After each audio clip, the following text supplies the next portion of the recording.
So you want to get into playing Warhammer 40k, do you?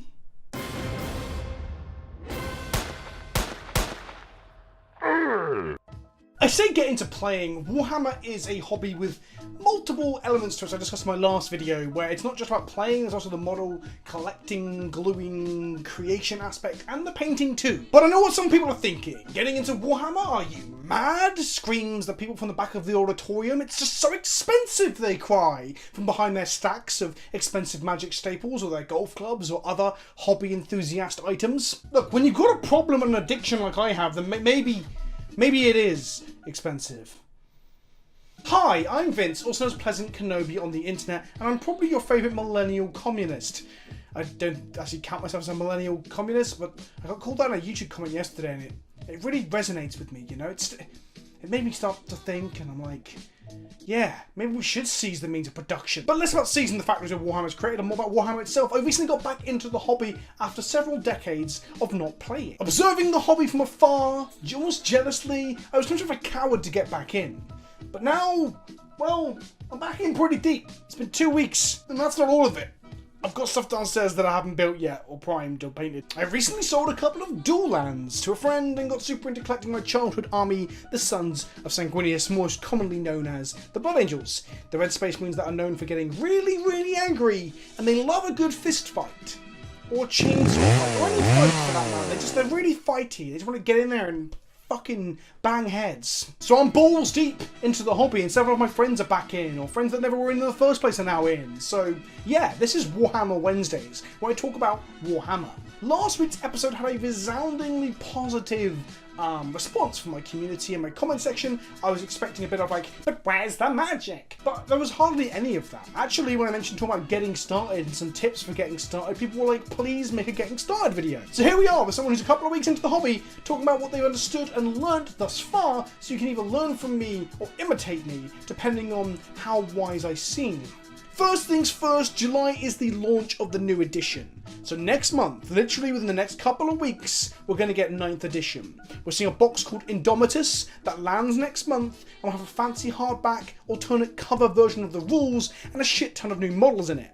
And I'll go into more detail about this box a little later in this video, and I'll probably unbox the box in a video when it's out. Most importantly, it's not a starter kit. They were very clear about this when revealing it. It's what they're calling a launch box. It has no dice, no rulers, no blast templates, none of that like getting started easy rule stuff, but it does have a rule book, a comprehensive full-on rule book, and 2 armies. So it's a good place to start, even if it's not explicitly called a starter set.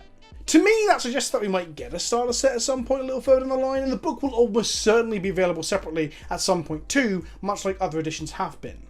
So although not a starter kit, it's a pretty good place to start, especially if you are into Space Marines or Necrons, which are the 2 factions involved in the box, the storyline, and just the general launch of 9th edition. The box's actual price at time of recording is not known, but my local store is estimating somewhere between £120 to £130. What that translates to in freedom bucks, I don't know. And with no cheaper newbie-friendly starter set announced yet, it kind of is the only option to dive right into 9th edition at the beginning of it. Hell, if you have a friend who's looking to make the plunge as well, if there's 2 of you who've been watching my content or just been in general wanting to get into Warhammer and found this video, perhaps 2 of you together can take the plunge and split down the middle. Obviously you'd have to cut the book in half with a blade or a chain sword, but you could have one person take the Necrons, one person take the Marines, and you can divvy it up cost-wise that way. But look, let's take a step back a moment. Like I said, Warhammer isn't just about getting onto tabletop. Hell, in the current crisis and climate where the most people watching this video can't actually get out to play, I know I can't. I actually haven't played a game of Warhammer since getting back into it yet. But there is other elements to the hobby. You can build, you can paint, you can play, and arguably there's a 4th pillar, which is like the lore and surrounding fluff and the watching content on YouTube. Maybe you don't want to buy a £100 box and have a load of unpainted minis to play with, because don't forget the box does not include paintbrushes, paints, glues, clippers, or any other hobby item, not even dice. Maybe you don't want to collect Necrons or Space Marines, which is understandable. Space Marines can feel like the basic bitch version of getting into Warhammer, and Necrons might not tickle your fancy because you're not a fan of Terminator or Ancient Egypt. I'll do a video about factions later. If you want to see a video where I explain each of the factions in probably not a very serious way, then let me know in the comment section. So these models might not be any use to you. So for that reason, I'm going to talk about the start collecting boxes and how they're probably a good place to, well, start collecting. Keep in mind that that new rule system arrives next month. That might change the way people have to or want to compose tabletop armies, the way command points are rewarded for how you compose your armies. And when I talk about being playable in this video, I mean just getting a legal army that can be fielded on a table without ignoring the rules and sling some dice with your friends here, okay? I know fuck all about competitive Warhammer at this point. Maybe I'll enjoy it in the future. Who the fuck knows, okay? I haven't even got a chance to play with this current rule set. So yeah, when I say playable, I mean getting your friends together to play some Warhammer like I'm itching to do myself. Start collecting boxes are starter kits for each of your factions. Every single one without fail, from what I can see, will save you money when buying it versus buying the singular individual modules within. So in terms of bang for your buck, in terms of collecting and building and painting, you cannot go wrong there. And I want to stress this because I cannot stress it enough. I didn't think I was going to enjoy the modelling and painting aspect of the hobby. I remember thinking I wanted to get an army together to play the strategy tabletop game that I loved as a kid and get involved in the lore a little bit. Turns out the modelling, the gluing, the painting is also incredibly fun, addictive almost. The satisfaction you get when you do a good job, you've applied your washes and your highlights and suddenly bang, the thing looks pretty good, way better than you expected, it all comes together. Fuck, it's a genuinely really nice feeling that I don't get from other hobbies. Perhaps other than making YouTube videos, that's my job now, so it's not necessarily a hobby. It's rewarding to learn and improve and get models ready for a table. Sometimes getting some models you think look cool and putting them together and painting them can be its own reward. However, the choice of units in each of these getting started kits in terms of ability to be played on a table, well, they vary. And if your end goal is to be careful of your budget and play, some of them appear to be a trap. I personally started out by looking at the Eldercrafts World starter collecting set. First of all, my wife thought the helmets looked stupid, so that kind of did have an influence because I want my wife not to think my models look stupid, but I'm probably going to still collect some Eldar. Sorry, Steph. But I quickly found out that this set, the models inside, the units that you build with said models, aren't actually able to compose a tabletop force in the conventional sense under the current rules, and you get less CP for playing with this detachment style, this group of units. CP being command points, where you can use those to do grand sweeping strategies or re-roll dice and do extra, like a resource management element of the game. This box didn't allow you to field an army that would get those points very well. It essentially has no what are called troops in it. Troops are the backbone of most army formations. They're the things that allow you to capture objectives, apparently, too, better than other units, and there's none of those in here. So when I read that, I was like, oh, shit. So some boxes are significantly worse than others in terms of getting to play the game. I'll put a link to a fantastic goonhammer.com summary or review of the boxes, including a table of how much each one will save you in terms of cost against individual minis, and how many points of models they give you as of December 2019 and any further updates. Of course, the new editions around the corner, so just bear that in mind. Though most codices or codexes will not change, there will be probably some adjustments. A couple of these boxes do seem to stand out though in terms of quantity, bang for buck, and playability out of the box. Those appear to be Deathwatch, Chaos Space Marines, Thousand Suns, and Vanguard Space Marines. However, I would be careful buying anything Space Marine if your goal or aim is to, well, with the models to play with them, and I'll talk more about that when we talk about traps in a second. The Eldar box would most likely, under current rules, require the purchase of multiple troop options to be remotely playable, for example, out of the box, and that is essentially a trap. So unless you're a dork like me that always wanted to paint some Wraithguard when he was a kid and have some to own and collect, it's gonna be a trap. Space Marines are also kind of a trap right now. In the last few years, we've been introduced to what's called Primaries Marines. This is not a faction, but a different type of Marine that can be played within Space Marine armies. In canon, it's some technologically advanced, homegrown and improved Space Marines grown by some bloke under supposedly the Emperor's guidance a long time ago. And they only came out of cold storage recently, for some reason. The lore is kind of silly. Not the lore in general, just this Primaris thing. It doesn't click with me yet, but I haven't read any books around it, or probably enough about it yet. Maybe in time when I'm a bit deeper into the lore, maybe knee deep, I'll do a video on that. Who the fuck knows? But let's not beat around the fucking bush here. The Primaris are taller and more sleek and stronger with a more modern aesthetic than the aging 20 to 30-year-old Marine models. Now, I got into the game as partly nostalgia too, so I started picking up old models that I never got to have as a kid, drop pods and bikes and such. So there is a merit to the older models in some ways. However, the Primaris Marines, well, they have double the wounds in game. Wounds are how you take damage, so they take twice as much damage before dying, and are only marginally more expensive in terms of the point cost to actually yield or field or play with them. It is obvious to me that Primaries are a way of updating the poster boys of Warhammer with a better look, whilst also shifting more model kits to loyal fans. It all just feels a little clunky in how they will respect the existing Marine model line, apparently. There's explicit talk of them never surrendering or forgetting the original Marine designs. The original Marines are still playable in the current codices, for example, but look, the new box doesn't have a single old Marine in it, and why would it? They wanted to give us new toys and encourage even the super entrenched Marine players playing the game for decades to buy some new fucking toys. They want to make some money off of us. So Primaries Marines in short are designed to breathe life into the intellectual properties image, help with scaling issues because old Marines looked quite squat and tiny by modern design standards, and to sell more stuff. Whether you are happy with that decision or not is an entire other discussion, perhaps even a video, who knows, but that's a debate I'm not getting into here. The reason I'm bringing it up is that if you want to collect or build even a small force of Space Marines, be careful what you pick up. I came back and found a Devastator squad on eBay. They are the Marines that carry heavy weapons. A normal tactical Marine squad, FYI, can only carry one heavy weapon. A Devastator squad can carry, I believe it's 4, maybe the rules have changed, who knows, but the squad that I bought had 4. The point is, I bought them because I remember Devastator squads were a good way to give you stuff like a firing line to suppress your enemies as you charge in with the Blood Angel melee troops. Problem is, well, they're not Primaris, so they have less wounds, and it might be that soon enough they get made obsolete by a Primaris variant of a Devastator squad, or a Primaris equivalent of a Devastator squad, where, although the original Marines are cheaper, they're not cheap enough to warrant actually playing. Or at least playing at a competitive level. I need to add that, at a competitive level. Don't forget, casually, you might even want to flavorfully have an entire army of the old Marines because they don't trust the new Marines. Warhammer's a lot about flavour. If you're a Magic player, it's more akin, it seems, to EDH than it is to your modern or legacy 1v1 games unless you're playing at a high-level tournament. But to be honest, why should I come back after 2 decades and be like, oh, I'll just pick up where I left off and buy the squads that I remember reading about in the Codex? That's kind of dumb, right? Like, surely there will be new models. So that's the problem. In short, be wary of buying non-Primaris stuff, as whilst it won't be completely useless and will be playable on the table with your friends, it might just end up being bad versions of the Primaris stuff you could have picked up instead.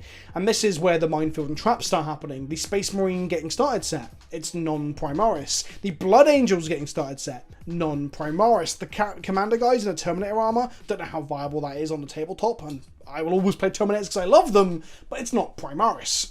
And to a lesser extent, the same can be said for Necrons as well, because they're releasing new units and new models in the new box. Some friends of mine have just got into the game, just got into Necrons for Kill Team of 40k, and it's just funny that all this new stuff's coming out. The old stuff is still playable, it's just whether or not the old units are outdone by the new units, kind of how Primaris make old Marines look shit. So with all that out of the way, let's summarise. Buy what you think is cool if you want to get into the hobby, but be careful of a few boxes as they might not be the army in a box it might be. I fully recommend going with the rule of cool myself, initially at least, with the first box, especially if you are itching to get into the game now during lockdown with no way of really playing. You want to build and paint cool minis. If you're building units you feel no affinity for because you're apparently good on the table, it might feel like a labour more than a love, and that might make you not even like the hobby when you get into it. On the topic of painting, these are the bare minimum things you want to pick up. A Citadel starting painting set, this one in particular, preferably because it comes with clippers and glue. The Citadel clippers that come in that set, well, they're not, whilst they're not ideal, they're fine enough for doing a few clipping. I'm still using mine, but as you can see, they've broken already. There was a discussion around how Citadel isn't the best way to go in terms of getting your modelling stuff. Citadel, so if you wanted to know, Citadel are the official Games Workshop company for modelling stuff. These are good enough initially, but I've obviously made a lot of fucking minis over the last couple of weeks, and they haven't held up to the duress. But I think they're a good start. And get yourself an X-Acto blade, cheap off eBay or from your local model shop or hobby shop. An X-Acto blade is a sharp knife, kind of like a little Stanley knife. Is that a British thing? These can be used to help, alongside these, clean off the little bits of plastic that come off on the figurines from the moulds. And also along arms, you'll get mould lines. Plastic lines you need to scrape off before you paint them if you want the models to look decent at the end of it. And that's kind of it for your initial investment. You want the minis that you want to make and you want to paint.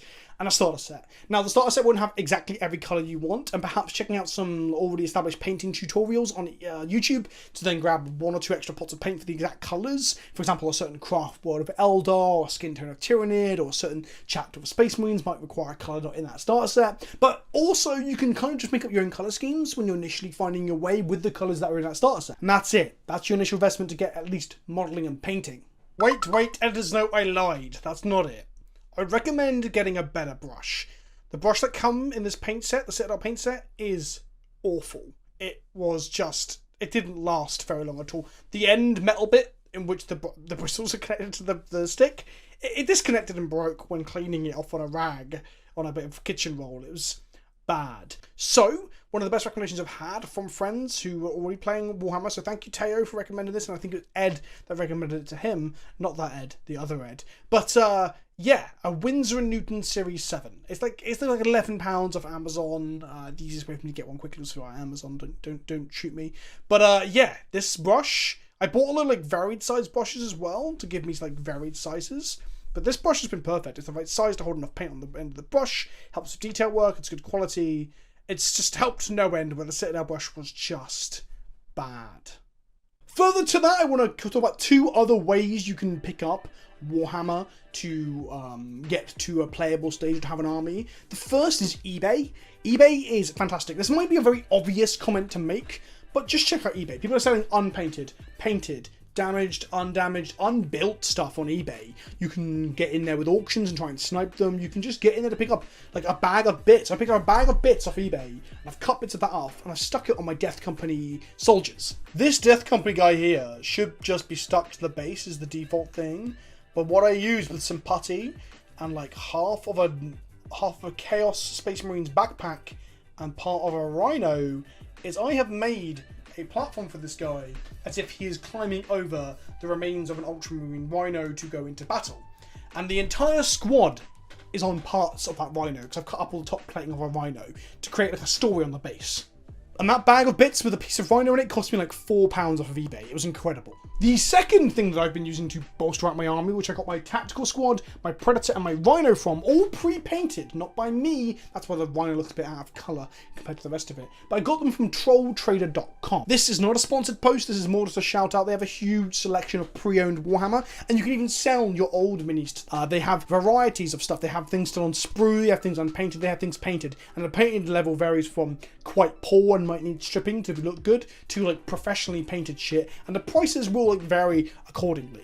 I picked up those bits because I've always wanted them but didn't really want to spend the time building and painting them just yet, because I know I'm going to have loads of stuff to do in July with the new set, and I've got some other stuff to do already. And also having a tactical squad, even though it's not Primaries, just gives me another cheaper squad to fill up my troop slots when I'm composing my army based upon the new, whatever the new rules around building armies are. I bought this Predator for, I think it was £32 from Troll Trader. Now, a boxed Predator with the sprues ready to be built is, according to what I'm looking at on like Google Shopping and stuff like that and local stores, £31. It was only marginally more expensive to buy it completely painted. Now, there would have been a lot of fun in building one, and I probably still want to build a tank. I want to get a repulsor. I need to focus on my face. There we go. I want to build a repulsor tank, so that's kind of why I didn't want to build a Predator as well, because I don't want to be bogged down with what I'm doing, but I've always wanted to own a Predator. I never had one as a kid. I need to magnetize some stuff, and I'll put some magnets on so the turret will stick on with a magnet and can still be turned and things. But essentially, that was the same price as buying a box, but it's pre-painted. The reason I'm bringing this up is because Troll Trader can't be the only resource like this, and maybe I'll share some more if I find some more in future. And if you're looking to build an army, but don't want to glue and don't want to paint, this is an option as well. Obviously, you just get varying levels and varying styles. Painting will differ from person to person. But this one with the dust look is beautiful. I'm going to try and emulate this dust look on some other vehicles in my army so that when they're close by, they'll look similar, at least in some capacity. This Rhino probably looks pretty good on camera right now because it's far away, but the paint scheme is just not as accurate or as detailed as that one, and the colouring is very bright compared to the rest of my army, which are all basically in the same Mephiston red, and this appears to not be Mephiston red, maybe a third-party colour. The reason I'm highlighting this is that I bought it as a bit cheaper than the Predator. I think it was cheaper than buying a boxed Rhino again, and, well, I'm going to try and wash it a little bit with maybe a sepia, under the recommendation of my friend Ed, and go from there.